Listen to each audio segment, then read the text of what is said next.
உங்க ஃபேவரட் கூட இருக்கா? யா, அட பரவாயில்ல சொல்லு. எனக்கு ஃபேவரட்டும் இருக்கு. அழகான பையன்.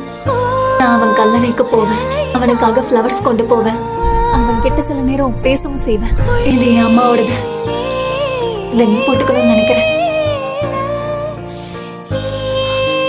பத்திரமா பாத்துக்கோ, சரியா? நீ நான் உன் கூட இருக்கணும்னு ஆசைப்பட்டேன் தெரியுமா? நீ அவன் தானா? என்னால என்ன சரி பண்ண முடியும். கொஞ்சம் இரு.